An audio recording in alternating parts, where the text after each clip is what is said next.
Bismillah ar-Rahman ar-Rahim, salam alaikum wa rahmatullahi ta'ala wa barakatuhu. Je tenais à cette intervention euh, parce qu'il y a un petit quelque chose à réparer, pas réparer, à éclaircir dans ce que j'ai dit tout à l'heure.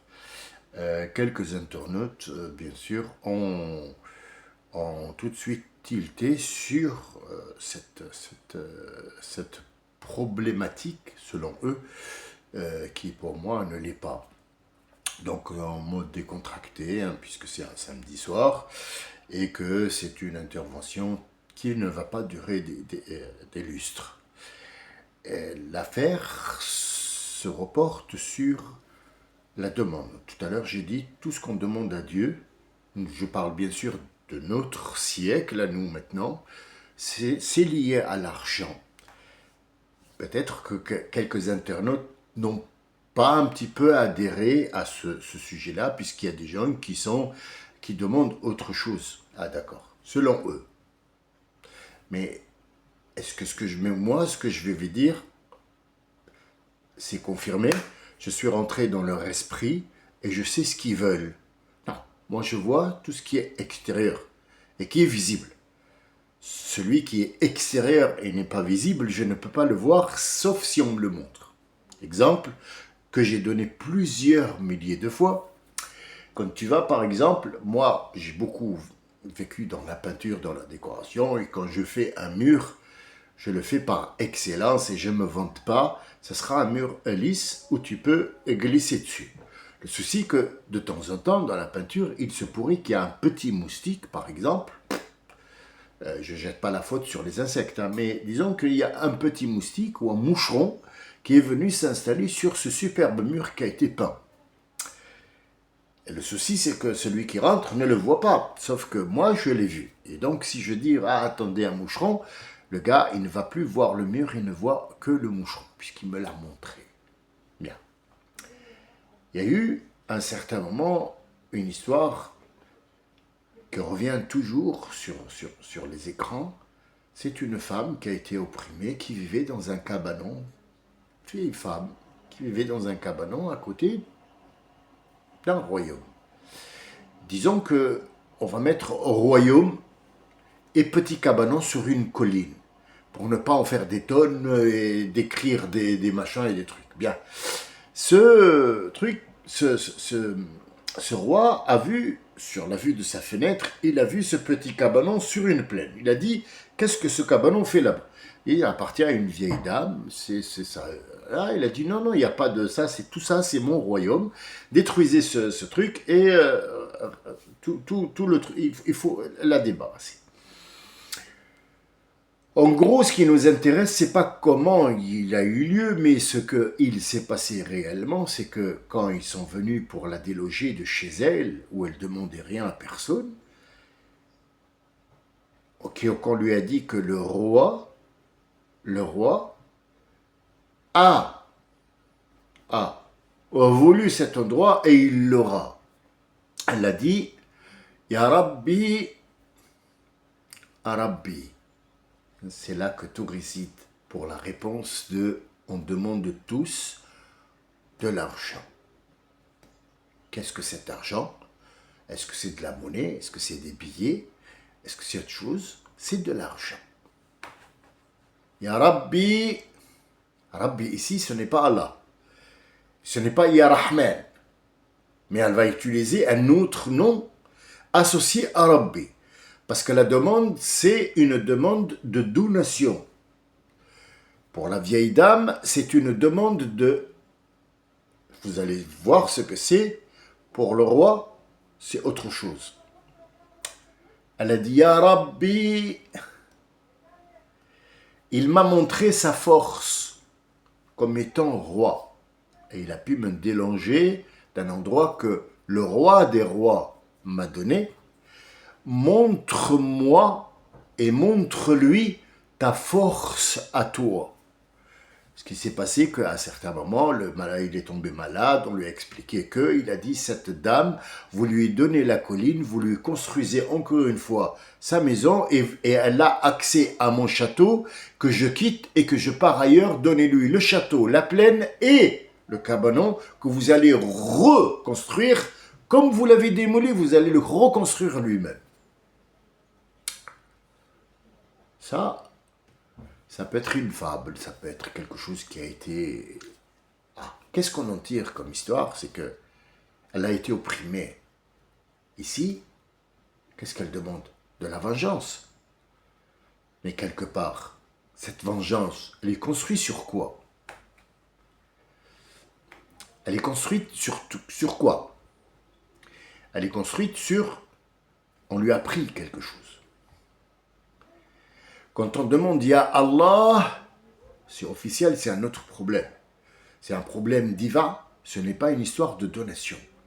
Mais, croyez-moi, les 99,99 des gens demandent tout ce qui est matière.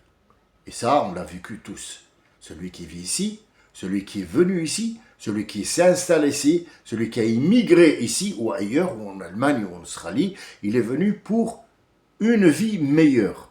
Qu'est-ce que cette vie meilleure? Est-ce que c'est une vie angélique où on lui a dit ici c'est le paradis, donc c'est quitte le monde des humains et viens? Non, il est venu pour l'argent, pour bâtir, pour construire, et surtout quand ses enfants y grandissent, il les a mis dans une, si tu veux, il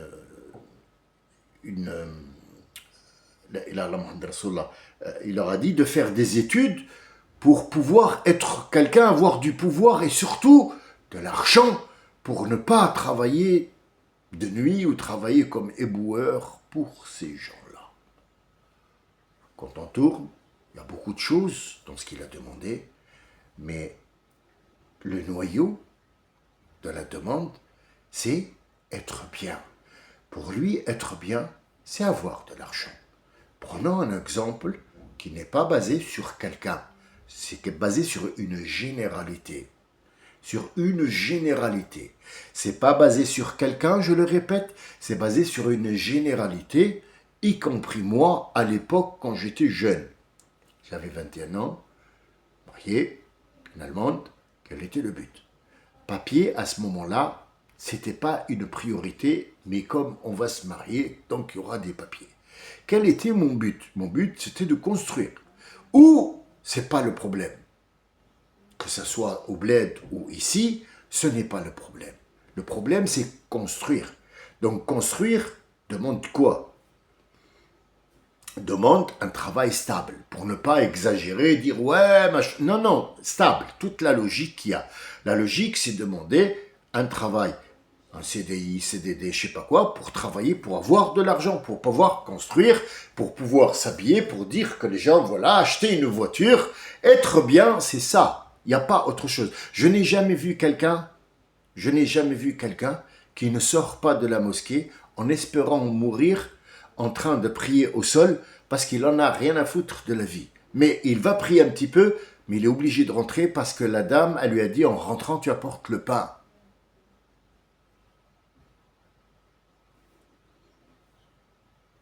Je n'ai jamais vu, que ce soit au bled ou ici, des gens qui vont prier parce qu'ils veulent rentrer au paradis. Non, ils veulent rentrer au paradis, mais ils ne savent pas ce que c'est le paradis. Donc leur but, c'est être bien, qu'ils aient de l'argent pour que leurs enfants s'épanouissent et qu'ils aient de l'argent pour leur retraite parce qu'après, ainsi de suite. Ce débat, je l'ai eu avec mon épouse et il ne date pas d'aujourd'hui. Et jusqu'à aujourd'hui, on a ce qu'on appelle le doute. Comme la nuit du doute du Ramadan, le doute, il te dit, moi je crois en Dieu. Je crois que Dieu existe ici. Mais tu me dis, demande à Dieu qu'il te facilite les choses pour l'argent. Je ne sais pas trop. Voilà. Ou alors un autre truc. Essayez-le, vous allez voir. Tu viens un samedi comme aujourd'hui, un vendredi soir. Tu dis, Wallah, Dieu te lâchera pas si tu veux. Demande à lui, tu vas voir, tu n'auras plus besoin de personne, tel et tel et tel et tel, tel et tel et tel et tel. Et il te dit, la réponse, il te dit, Inch'Allah, Inch'Allah, lundi. De toute façon, maintenant, c'est samedi, dimanche, hein, tous les banques sont fermés, donc je vois pas comment je vais avoir de l'argent qui rentre. Essayez-le. Dites-lui, il y a de l'argent qui va te rentrer. Essayez de tirer des cartes juste pour rigoler. Tire des cartes, tu lui dis, ah bah tiens, il y a de l'argent qui rentre. Hein. Il va pas dire subhanallah. D'abord, toi, tu dis, voilà, tu tires les cartes, bon, c'est pas, mais disons que si tu me parles correctement d'Allah, Allah peut me donner ce que je veux, ça veut dire de l'argent. Il n'y a pas autre chose. Ce que je veux, c'est quoi? Des femmes? D'accord. Des enfants? D'accord. Des maisons? D'accord. Tout ça est collé en un seul truc. Ça veut dire que à la fin, la demande, c'est de l'argent. On ne demande que de l'argent. L'argent ici peut être en forme de voiture, peut être en forme de maison, peut être en forme d'un travail qui est bien rémunéré et surtout le bonheur. Qu'est-ce que le bonheur pour les gens? C'est avoir, posséder, pouvoir, acheter et machin, et être bien parce que toujours la carte, elle est là. Or, cette carte représente la banque, donc ils représentent l'argent, donc représente la matière avec laquelle on va échanger. Il n'y a personne qui vit en ermite en disant « Rizqi sayatini insha'Allah » et j'ai peur de rien, comme a dit Ibrahim, comme a dit les saints, comme les trucs. Ça, c'est Allah qui a mis au point que dans notre siècle à nous, nous avons besoin d'un argent. Autre question que je vais poser pour savoir, pour que vous sachiez que la priorité des gens pour prier Dieu, c'est l'argent. La première, qui est simple, la deuxième, un peu plus compliquée, la troisième, elle est un peu éloignée, mais il y a de l'argent dedans.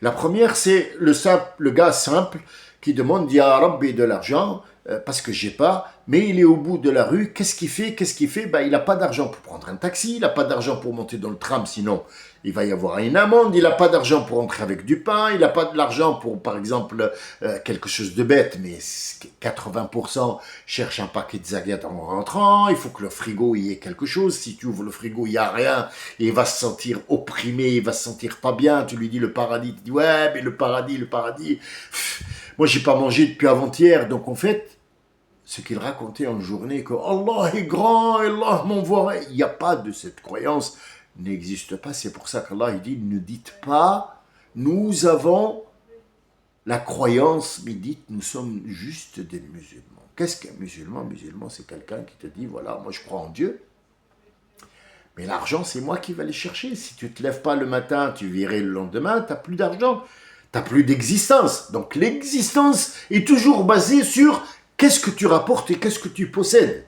Imagine que quelqu'un maintenant est dans un poste élevé, et que demain matin, Allah, je le souhaite pour personne, et ça, il n'y a personne qui est visé. On parle d'une généralité. Demain, moi, j'ai une entreprise. Demain, moi, j'arrête de travailler, un problème, ça arrive, un accident, une perte, la guerre, j'ai plus d'argent. Pour moi, je vous le dis, et je ne me vante pas, Ya Rabbi lik alhamdu shukr, tout ce qu'il y a dans le frigo doit sortir la journée.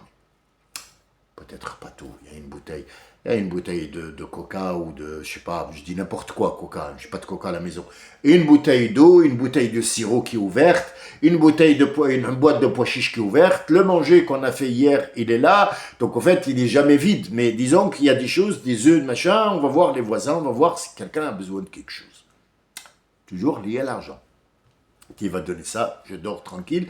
Mais pour dormir, il faut où dormir? Sur un lit. Le lit coûte combien? C'est de l'argent, d'accord. La télé, tu regardes la télé, ouais. Mais tu la regardes comment? Avec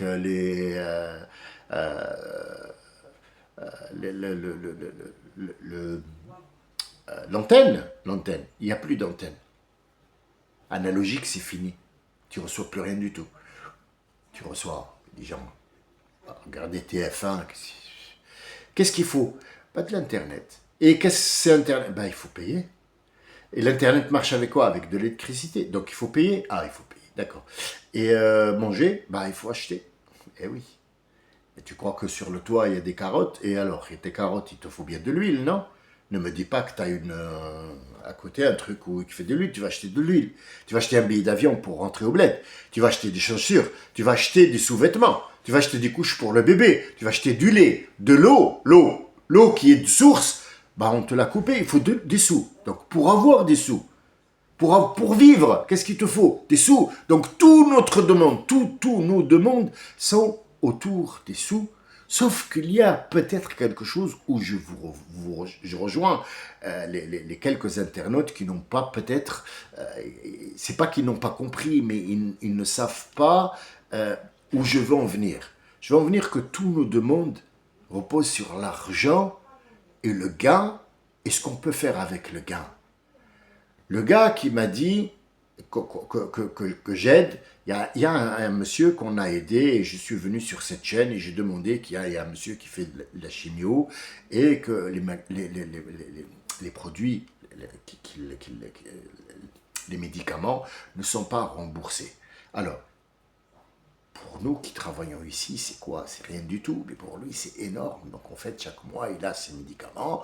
Il n'y a pas que moi, il y a des gens d'autre part, parce que il y a pas que les médicaments, il y a l'infirmière, il y a je sais pas quoi, il ne travaille pas, donc il faut qu'il mange.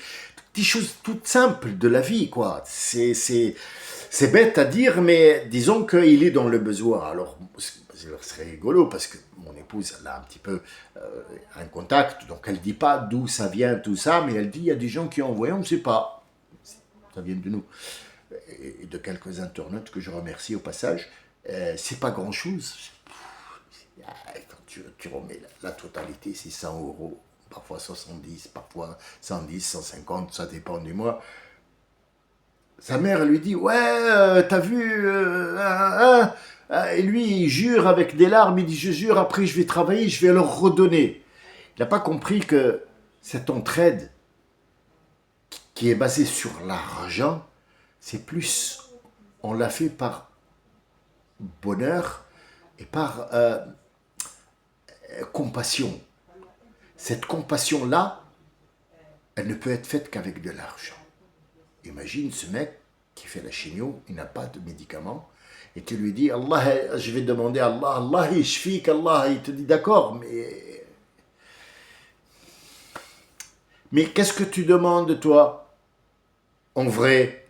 Ben, je demande qu'on m'achète les médicaments. Ah, donc, doua, il est composé de moitié ou 80% d'argent. Bien.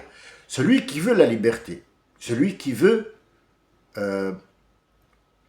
la belle vie, celui qui veut construire, celui qui veut acheter, celui qui veut exister tout simplement, il ne peut faire ça qu'en disant Ya Rabbi.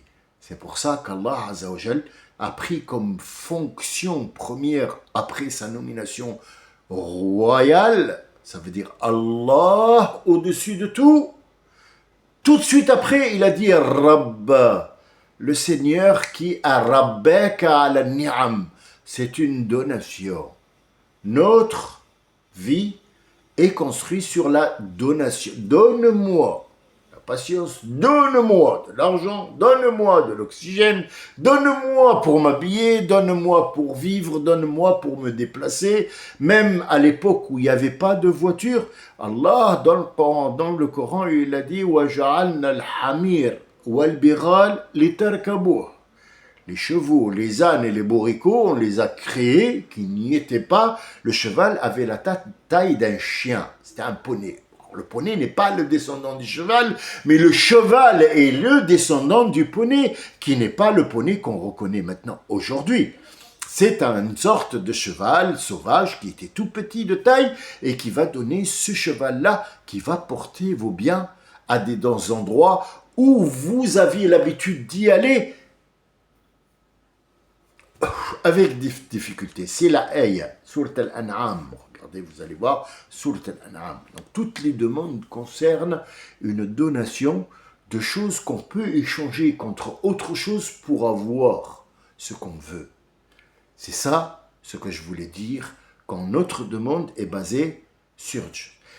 Est-ce qu'il y a des gens qui demandent pas d'argent, mais ils demandent autre chose? Oui. Qui ne demandent pas de l'argent? Oui. Elle nous a donné, Allah, un exemple? Oui. Et Siamart Pharaon, c'est la seule qui est évoquée dans le Coran. c'est la femme du pharaon qui a dit Rabbi, écoutez bien la phrase, vous allez comprendre, Rabbi ibni, Rabbi, Rabbi, ibni, toi, construit, à côté de toi, dans ton paradis, à toi, une maison pour moi. La maison a été mise comme les verbes en allemand derrière. La première, c'est d'abord je demande que ma demande concerne une construction. Alors construction au paradis, c'est pas une construction avec des briques et un maçon, on est bien d'accord. C'est-à-dire donne-moi au paradis une maison. Donc en fait, même quand tu demandes le paradis, c'est que tu demandes une maison. Donc est-ce que le mot argent va là-bas? Non, mais c'est comme, puisque ici tu vas faire du bien, pour avoir après ta paye, les conséquences de ce que tu as fait, tu vas l'avoir, pas en argent liquide, puisque au paradis il n'y a pas d'argent, mais il y aura une maison pour toi qui sera construite, par exemple, en briques d'or, en briques machin. Bon, ça c'est une autre histoire qu'on peut rentrer, mais qu'est-ce que j'ai en contrepartie si je fais du bien? Même Yamarт Pharaon, la femme des pharaons, elle a demandé d'abord être la voisine de Dieu, ça veut dire, le mot voisine n'est pas traduit, il n'est pas fiable. La voisine, ça veut dire près de toi, le plus près de toi possible, chez toi, au paradis, et à la fin, une maison. Donc, combien ils sont à demander ça? Très peu. Prenons un exemple de 2026, laissant la femme de Pharaon à côté et la dame qui, je sais pas quoi, un amir qui s'appelle Salah ad-Din, c'est celui qui a ouvert Al-Quds à un certain moment. Il a un shir dans son truc, il lui a dit Shaykh, donne-moi quelque chose qui peut me remettre dans le droit chemin. Dit Amir Mu'minin, je n'ai rien à te dire. Et il lui a dit, n'aie pas peur de moi, je ne suis pas méchant, je te demande juste un conseil. Dit Ya Rasoul, Ya Amir al-Mu'minin, si tu étais dans le désert où il n'y a pas d'eau, et tu as ce royaume où il n'y a plus d'eau, et le désert qui l'entoure, il n'y a pas d'eau, et qu'on te donne un demi-verre d'eau, qu'est-ce que tu donnerais en échange? Il lui a dit, je donnerai tout mon royaume et le désert contre ce truc d'eau. Donc en fait, ce truc d'eau, quand on va voir ce que c'est exactement, c'est un verre ou une tasse, peu importe. C'est un truc, un gobelet, allez, disons un gobelet, tasse, appelle-le comme tu veux, où il y a de l'eau. Alors, l'eau ne coûte pas de l'argent, d'où il vient?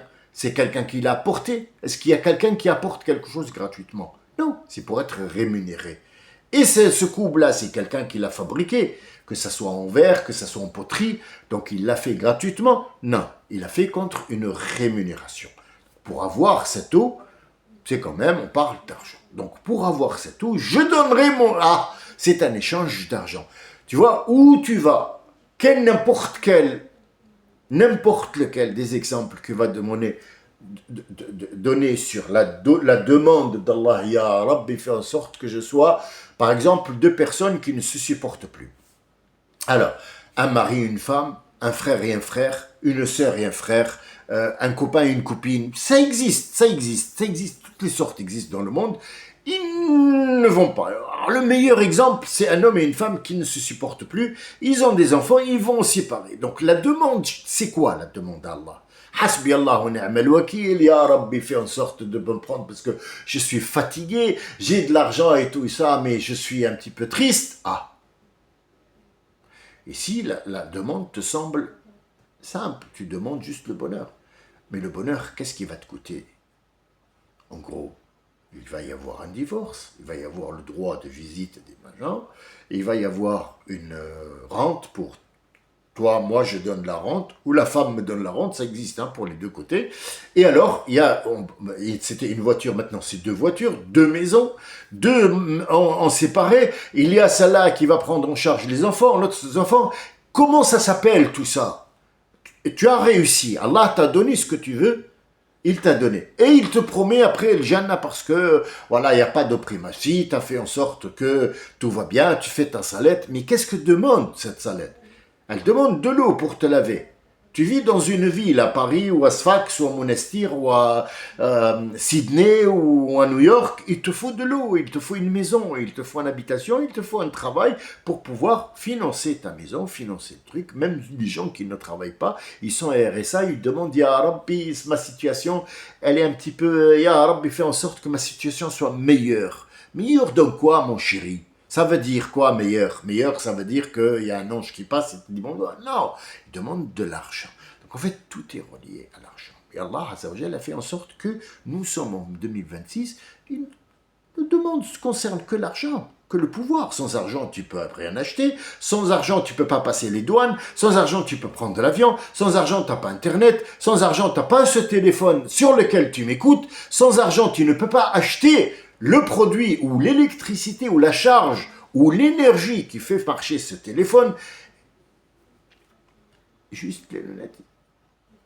Même pour les gens qui sont RSA, j'ai entendu qu'ils ont le droit à 30 euros. Alors ici, c'est une mutuelle qui prend en charge les lunettes. Et donc, quand elle casse, tu payes pour une assurance en cas où il y a une brûlure dans la maison. Tu payes l'assurance. Tu payes l'assurance de ta voiture. Tu payes le gasoil. Tu payes la route. Tu payes l'électricité, l'éclairage dans la rue. Les gens qui viennent prendre la poubelle. Tout ça, c'est de l'argent. Nous demandent deviennent aujourd'hui, à ce jour-là, tout le monde demande de l'argent. Même les gens qui demandent l'anéantissement d'Israël, ils demandent que l'argent qu'Israël a et qui soit réparti sur les autres gens pour pouvoir que les gens vivent. Et alors on va aider les gens, comment on va les aider? Nous, par exemple, on demanderait à moi et quelques-uns des internautes que Dieu les garde, Inch'Allah, que Dieu leur donne le plus possible. Nous donnons de la misère. C'est de la misère ce que nous faisons, c'est une goutte d'eau dans un océan, mais on a réussi avec on ne peut pas s'éparpiller dans 50 millions. Maintenant, Palestine, qu'est-ce qu'elle demande? De l'argent. Lobnen, qu'est-ce qu'elle demande? Le cessez-le-feu, c'est quoi? C'est de l'argent. Pourquoi? Parce que quand il y a un cessez-le-feu, il n'y a plus la guerre, on va la construction. L'Iran, qu'est-ce qu'elle demande? Le guide suprême qui, Allah, ya Allah, et tous les gens, ils sont derrière lui. Qu'est-ce qu'il demande? Il demande de l'argent pour reconstruire ce qui a été détruit en Iran.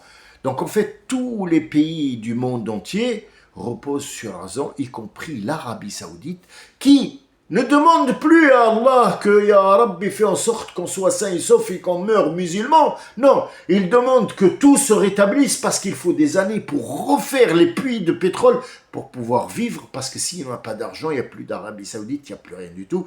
Maintenant, je te pose la question, ou je vous pose la question, toi, l'internaute qui m'écoute, vous tous, que ce soit petit ou grand, est-ce qu'il y a quelqu'un d'entre vous qui va à la Mecque sans argent?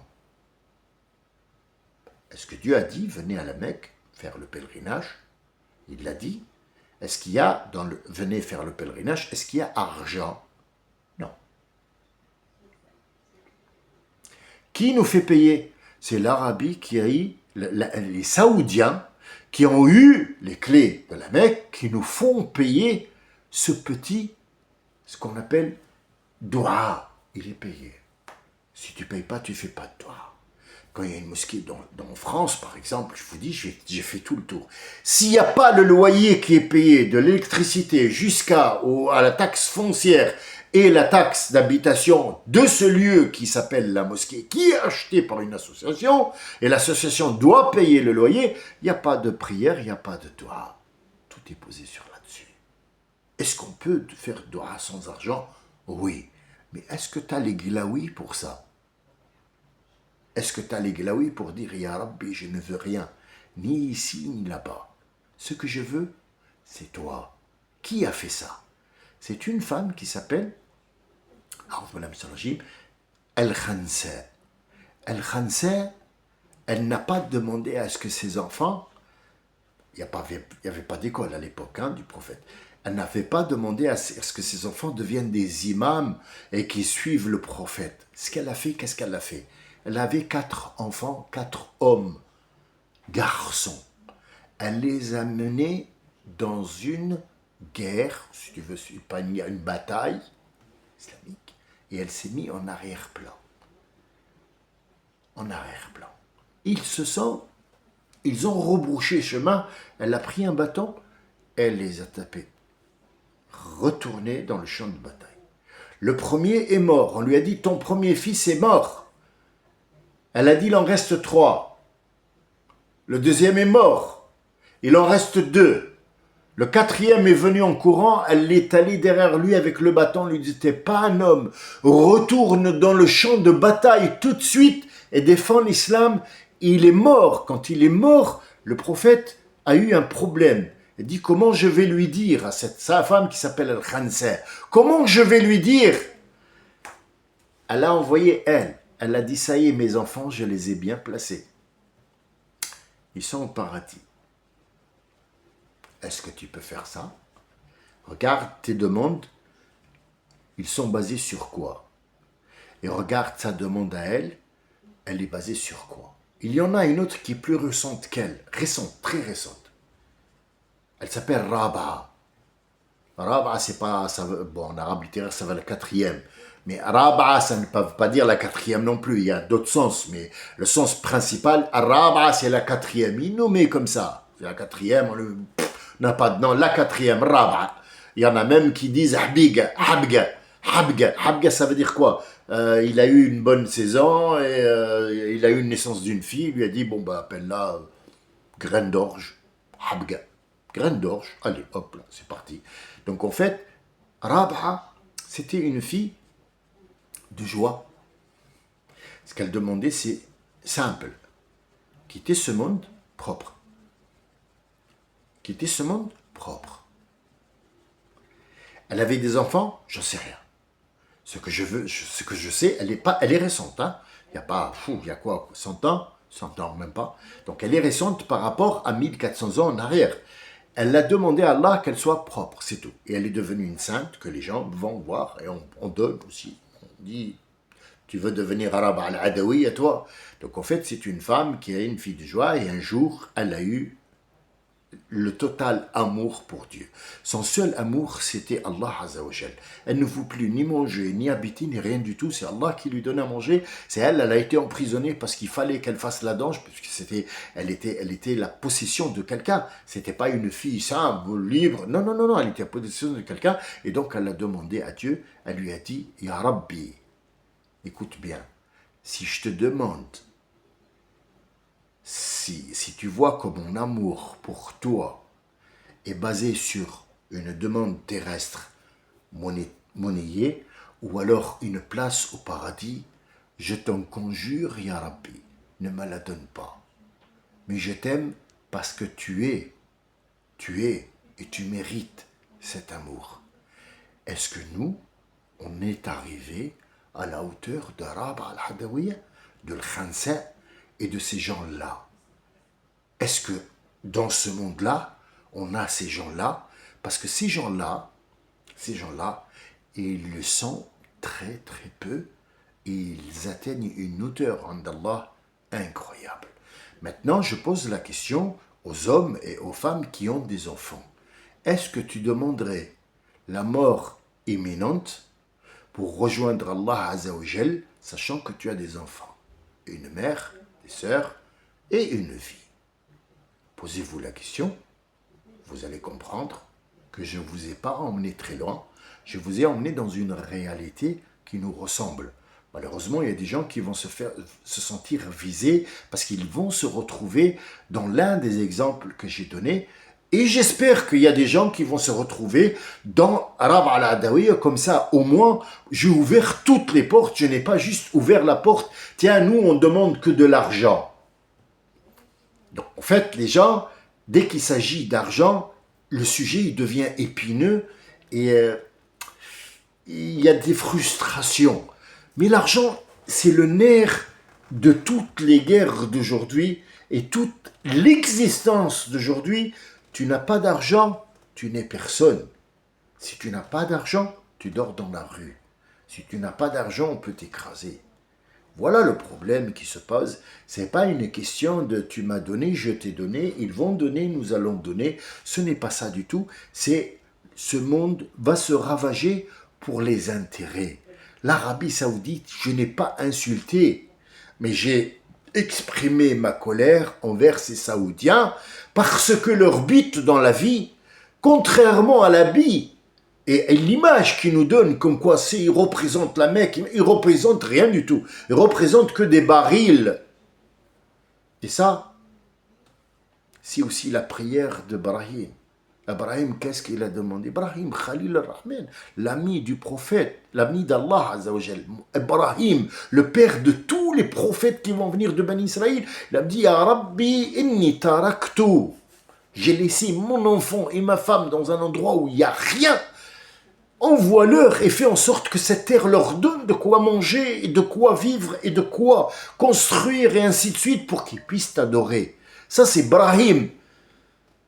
En fait, notre dua, y compris le dua d'Ibrahim, y compris le dua de Moussa, de Pharaon, de Mohammed sallallahu alayhi wa sallam, qu'on soit effectivement pauvre, mais pas pauvre dans le sens où tu imagines pauvre, ça veut dire on ne trouve pas quoi manger. Non, humble, ça veut dire moyen. On peut arriver à manger et il te dit celui qui ne sort pas, qui ne fait pas les causes pour aller, moi je ne suis pas content de lui. Pourquoi? Parce qu'une Oumma qui ne parle pas d'argent n'est pas une Oumma qui existe dans ce monde-là, sachant que le prophète sait très bien quels sont les Oummas qui vont exister, les ennemis qui vont exister, ils vont avoir énormément de sous. Donc Allah il te dit وَاسْتَعِدُّ لَهُمْ مَسْتَطَعْتُمْ وَأَعِدُّ لَهُمْ مَسْتَطَعْتُمْ مِنْ قُوَّةٍ.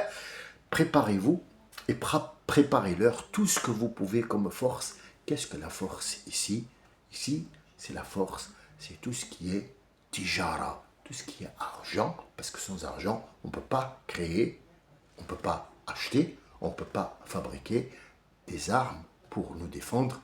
La moindre des choses, c'est prendre du fer de la terre pour le forger et pour se défendre.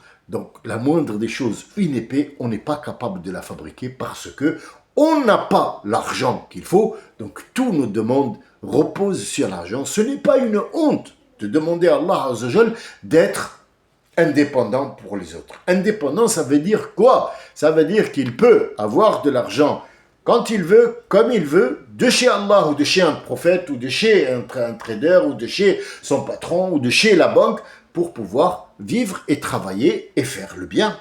Pourquoi pas? Donc je voulais un petit peu, avant d'avancer, mettre un point sur cette chose-là qui est très importante. On va la voir parce qu'on n'est pas rentré dans Youssef. Alors, le pire qui va venir, c'est concernant l'argent. Vous allez voir que pour l'argent, et à cause de l'argent, et avec l'argent comme il est pour la chemise, il sera ici question pour Youssef de monter une société basée sur l'argent pour devenir puissante, pour pouvoir combattre ces 7 années de sécheresse qui vont venir. Et il va demander, la demande de Youssef, tu vois, c'est prématuré. J'aurais pas voulu vous dire ça maintenant parce qu'on est avec Zulaïkha et on l'a laissé sans chemise, sans pantalon. Et voilà, la chenille continue pour arriver au cœur de l'histoire. Le roi demande à voir Youssef parce qu'on a un gros problème. La sécheresse arrive, on croit en ton Dieu à toi, mais le problème c'est que comment on fait? Parce qu'il y a 7 ans de sécheresse, donc il n'y aura pas d'argent. Comment on fait? Comment on va faire Youssef? Et c'est quoi la demande concernant l'argent? Voilà où je voulais en venir parce qu'à chaque fois où je décortique une sourate, soyez sûr que je suis conscient de ce que je dis. Malheureusement, parfois, ça heurte des gens. Je suis désolé, mais dans le contexte, je ne peux pas faire mieux. Je parle un langage très simple, qui touche tout le monde. Le but, c'est que je touche, mais le but non plus, c'est pas que j'écorche. Je touche, mais le but, c'était pas de toucher des gens pour leur faire du mal. Non, c'est pour leur dire, on vit tous la même chose. On est tous là. Et si tu te caches de tes problèmes que tu ne veux pas voir dans le miroir, ou tu ne veux pas que quelqu'un te dise, tiens, tu as un problème là et là et là, et moi je te dis qu'il faut le réparer, il ne sera jamais réparé, parce qu'on est sensible. Parce qu'on est sensible, on est tous sensibles, on a cette sensibilité qui disent ah qu'est-ce qu'il raconte lui, pourquoi il parle de ça et pourquoi, mais parce que tout le Coran repose sur ça. Tout le Coran repose sur ça. Même les gens de le Kahf qui dormaient dans le Kahf pendant 900 siècles. Et bon, après on y reviendra parce que c'est ni des siècles ni des années, 900 ans ou 600 ans ou 300 ans, ils ont dormi dans une grotte. La première des choses, il lui a dit prends cet argent-là, c'est de l'argent, mais pas l'argent liquide, c'est de l'argent, une matière, comme l'or, l'argent. Il lui a dit wariqikum, c'était des feuilles d'argent, prends cette feuille et va nous acheter. Hein? J'ai dormi 300 ans et je crois en Dieu, je crois que Dieu, voilà, il nous a envoyé, il nous a dit allez dans cette grotte-là. Mais il nous a envoyé avec de l'argent pour qu'on puisse, qu'on se réveille, on va aller acheter, échanger cet argent contre quelque chose. Voilà le mot argent. J'espère que la plupart de vous ne vont pas prendre ça pour eux, mais qu'ils puissent comprendre qu'à chaque fois où je décortique une sourate, j'y reviens, voilà, je me suis éloigné, j'y reviens, il faut absolument que je projette là où on va, pour qu'il n'y ait pas de surprise. Donc à chaque fois, maintenant je suis parlé en train de Zulaïcha et machin, et c'est bien que les internautes, là, il y a 3 ou 4, 5 personnes qui m'ont attiré l'attention sur ça. Qu'est-ce que veut dire cet argent et on demande de l'argent? Ça veut dire que ce qui va venir a un rapport avec l'argent. Ce qui va venir a un rapport avec l'adultère. Ce qui va venir avec le Ben Israël. Ce qui va venir. Donc je prépare toujours, à chaque fois, je prépare un terrain pour que quand j'arrive, on a au moins une base pour construire ce hublot et passer de ce hublot-là où je prépare un autre terrain pour y arriver, et ainsi de suite jusqu'à finir. Et je vous informe que, Inch'Allah, on est encore au mois d'avril, mais la dernière semaine d'avril, donc j'ai des choses qui sont bien, donc il y a un mariage qui ont vu, il y a beaucoup de choses qui sont bien, enfin pour les gens, pas pour moi, hein, ce sont les enfants, et donc en fait je devrais m'absenter pendant un laps de temps, et je pense que je ne serai pas long, puisque quand je reviendrai, on attaquera directement, cette chaîne restera stable, mais on va attaquer, Inch'Allah, l'arabe littéraire, et vous allez voir que c'est pas une question de lettres. C'est une autre question, j'espère que vous serez content, mais je vous informe que, vous voyez, tu vois, je prépare le terrain, comme quoi je vais m'absenter, disons que c'est un congé, on va fermer pour les vacances. Vous ne m'aurez pas tous les jours comme ça, puisque je pars, Inch'Allah. Je vous souhaite une très bonne soirée, excusez-moi d'avoir interrompu votre nuit, qui est un samedi, que demain vous allez être tous en vacances et en congé, Inch'Allah, ce dimanche-là, pour ceux qui n'entendent pas aujourd'hui, le lendemain, je vous dis bonjour, donc amis du jour, bonjour, et amis du soir, bonsoir, et que la nuit soit paisible pour vous. Salam alaikum wa rahmatullahi wa barakatuh.